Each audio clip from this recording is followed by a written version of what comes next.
dan Gizi Nasional ini pertama kali rapat membawa 3 orang wakil kepala. Yang pertama Wakil Kepala Badan Gizi Bapak Mayor Jenderal Ludwig Pusung, ini yang sudah dikenal. Kemudian yang baru Ibu Nani Esdeang, dan kemudian yang terakhir Bapak Brigjen Pol Sony Sanjaya. Jadi tiga-tiganya ada di sini.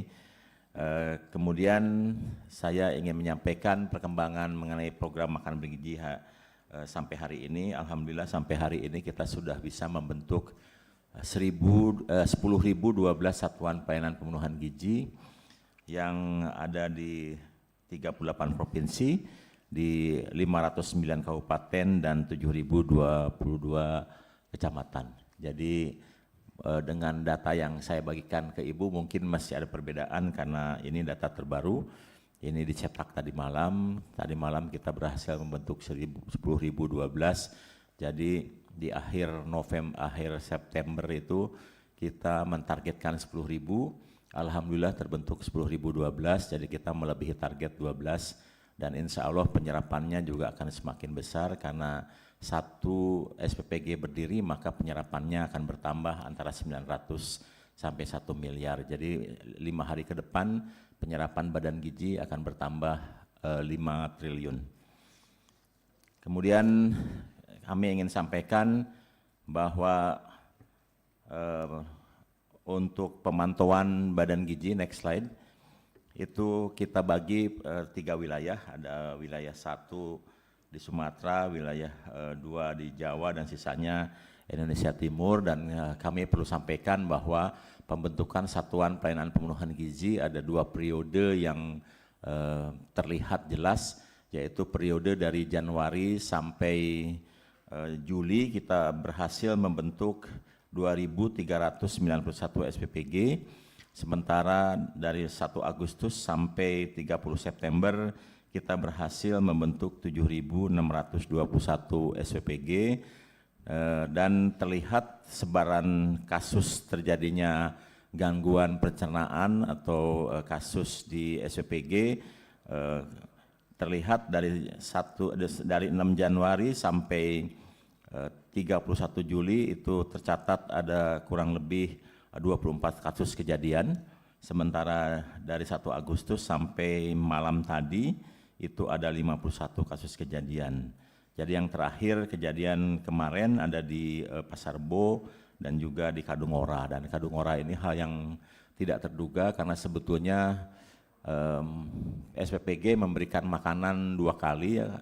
Yang pertama masak segar, kemudian karena mau ada renovasi dia membagikan makanan untuk hari ini. Dan salah satu makanan yang dibagikan adalah susu. Susunya langsung diminum dan itu yang susu kemudian menimbulkan gangguan pencernaan. Berikutnya, kalau dilihat dari kembali lagi. Kalau lihat dari sebaran kasus maka kita lihat bahwa di wilayah 1 itu tercatat ada yang mengalami gangguan pencernaan sejumlah 1.307. Wilayah 2 ini sudah bertambah ya, tidak lagi 147 ditambah dengan yang di Garut mungkin 60 orang. Kemudian wilayah 3 ada 1.003 orang. Dan kita catat tanggal per tanggal dari kasus kejadian ini. Next slide. Ini di wilayah 1 ini tercatat mulai ada kejadian pada tanggal 18 Februari, yaitu di Tanjung Kumpang, Sumsel, itu sebanyak 8 orang yang mengalami kejadian.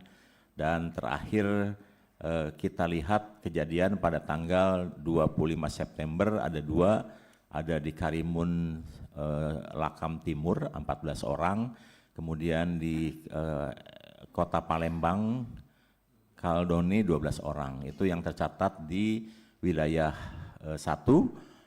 Kemudian yang tercatat lebih dominan memang ada terjadi di wilayah 2 karena memang pertumbuhan SPPG di wilayah 2 ini juga sangat dominan di 2 bulan terakhir ini, dan kita sudah mulai mencatat ada kejadian itu di 14 Januari, jadi 8 hari dari pertama kali di launching itu ada 6 orang yang terdeteksi mengalami gangguan kesehatan, kemudian 16 Januari, dan terakhir next slide itu kejadian 30 September yang di slide ini baru tercatat di SPPG Cihampelas Pasar Rebo 15 orang. Ini kebetulan satu kelas ya, dan kemudian juga di Kadungora tadi malam itu 30 orang. Kemudian di next slide, di wilayah 3, next slide, itu tercatat ada 17 kasus. Kita deteksi mulai dari tanggal 13 Januari itu di Nunukan ada 90 orang, kemudian tanggal 24 Januari di Ujung Bulu 4 orang. Jadi 4 orang, 1 orang pun kami catat yang sakit itu. Kemudian 27 Januari di Minas Satene 7 orang, dan terakhir di Mamuju ada 27 orang.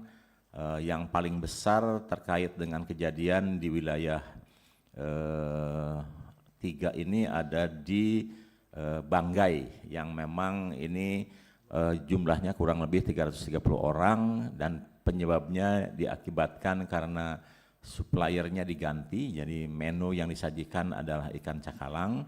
Supplier lamanya sudah biasa mensuplai ikan cakalang dengan kualitas baik. Kemudian karena ingin mengakomodir potensi sumber daya lokal, nelayan lokal, kemudian suppliernya diganti dengan supplier lokal, dan kelihatannya secara kualitas supplier bahan baku belum bisa menandingi supplier lama, sehingga terjadilah gangguan terkait dengan alergi pada penerima manfaat yang mencapai 338 orang. Nah, dengan kejadian-kejadian ini kita bisa lihat bahwa kasus kejadian banyak terjadi di 2 bulan terakhir, dan ini berkaitan dengan berbagai hal, dan kita bisa identifikasi bahwa kejadian itu rata-rata karena SOP yang kita tetapkan tidak dipatuhi dengan seksama, seperti contohnya pembelian bahan baku yang seharusnya H-2, kemudian ada yang membeli H-4, kemudian juga ada yang kita tetapkan processing masak sampai delivery tidak lebih dari 6 jam, optimalnya di 4 jam. Seperti di Bandung itu ada yang masak dari jam 9, dan kemudian di deliverynya ada yang sampai jam 12, ada yang 12 jam lebih. Jadi dari hal-hal seperti itu kemudian kita memberikan tindakan bagi SPPG yang tidak mematuhi SOP dan juga menimbulkan kegaduhan. Kita tutup sementara sampai semua proses perbaikan dilakukan, dan kemudian mereka juga harus mulai memitigasi terkait juga dengan trauma yang akan timbul pada penerima manfaat, dan oleh sebab itu penutupan bersifat sementara tersebut waktunya tidak terbatas, tergantung dari kecepatan SPPG dapat mampu melakukan penyesuaian diri dan juga menunggu hasil investigasi. Dari kejadian di berbagai tempat nampak juga bahwa belum semua air di SPPG memiliki sanitasi yang baik, sehingga memang kemudian Pak Presiden memerintahkan agar di seluruh SPPG dibutuhkan alat sterilisasi alat makan, seperti yang di Bandung. Setelah kita cek SPPG-nya bagus sekali. Ketika kita cek apakah mencucinya menggunakan air panas, ternyata belum disiapkan, dan beberapa SPPG sudah memiliki alat sterilisasi dengan pemanas gas yang bisa memanaskan 120 derajat dalam 1 menit, sudah bisa sterilisasi terkait dengan alat makan. Kemudian kita juga menyarankan untuk lebih meningkatkan sanitasi, terutama untuk memasak kita sudah instruksikan agar mereka menggunakan air galon, dan untuk mencuci airnya perlu diberikan saringan. Dan kami sebenarnya sudah membuat peraturan keputusan kepala badan terkait dengan sertifikasi, persiapan sertifikasi yang dua yang akan kita lakukan, yaitu sertifikasi layak higiene dan sanitasi yang nanti mungkin Pak Menteri Kesehatan akan lebih rinci menjelaskan itu. Selain itu kami juga tidak hanya berkait dengan sanitasi, kami juga ingin menerapkan sertifikasi keamanan pangan yang berupa HACCP, ya. Dan ini dalam proses persiapan untuk menentukan lembaga independen yang tersertifikasikan yang mampu melakukan sertifikasi keamanan pangan. Jadi di SPPG nanti akan berlaku dua sertifikasi, yaitu sertifikasi higienis SLHS dari Kementerian Kesehatan atau Dinas Kesehatan, dan kemudian sertifikasi HACCP dari lembaga independen untuk keamanan pangan. Dan kemudian setelah kita melakukan rapat koordinasi lintas lembaga, kemudian disepakati bahwa Puskesmas dan UKS akan lebih banyak dilibatkan di dalam hal mitigasi kesehatan dan menangani darurat. Dan kemudian sekarang ini sedang diselesaikan terkait Perpres tata kelola makan bergizi yang mudah-mudahan minggu ini sudah ditandatangani oleh Bapak Presiden, karena ini dukungan terhadap program makan bergizi sudah sangat urgen dilakukan, tidak hanya masalah keamanan, sanitasi, higiene, penanganan korban, tapi juga kebutuhan rantai pasok yang semakin besar. Nah, kemudian dari kejadian-kejadian ini kita juga melihat bahwa di beberapa SPG yang baik itu rata-rata memiliki juru masak yang terlatih.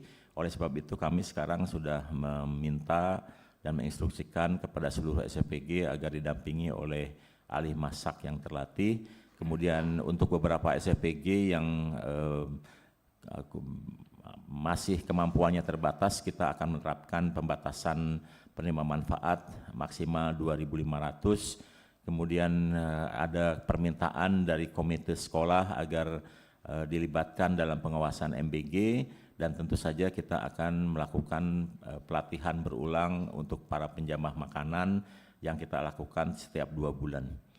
Nah, kemudian terkait dengan kejadian di Banggai di mana pemasok ini sangat penting, dan oleh sebab itu maka seleksi terhadap supplier ini juga perlu dilakukan, dan Pak Presiden sudah memerintahkan agar di setiap SPG memiliki alat rapid test yang bisa digunakan untuk menguji makanan yang sudah dimasak sebelum diedarkan, dan ini sudah diterapkan di SPG yang dibangun oleh Polri. Kemudian setelah Perpres ini akan selesai, maka kami di lintas kementerian akan bekerja lebih erat, dan saya kira kita sudah implementasikan itu dengan BP POM, di mana anggaran kita integrasikan dengan Kementerian Kependudukan. Kita juga sudah bersama-sama melakukan dengan Kementerian Kesehatan. Saya kira kita akan lebih intens melakukan terkait dengan aspek sanitasi dan higiene. Saya kira itu yang ingin saya sampaikan. Terima kasih. Wassalamualaikum warahmatullahi wabarakatuh. Selamat pagi, salam sejahtera untuk kita semua. Salam Om Swastiastu, Namo Buddhaya, salam kebajikan. Waalaikumsalam warahmatullahi wabarakatuh. Terima kasih Pak Kepala Badan Gizi Nasional. Selanjutnya langsung saja kami persilakan Pak Menteri Kesehatan Republik Indonesia. Terima kasih Bapak Ibu pimpinan anggota Dewan yang kami hormati, Pak Kepala BGN, Pak Menteri Induk Bangga, Pak Kepala BPOM. Assalamualaikum warahmatullahi wabarakatuh. Kalau bisa langsung ke halaman 4 saja. Next slide, satu lagi, ini tadi udah sama Bapak berikutnya. Jadi Bapak Ibu, kami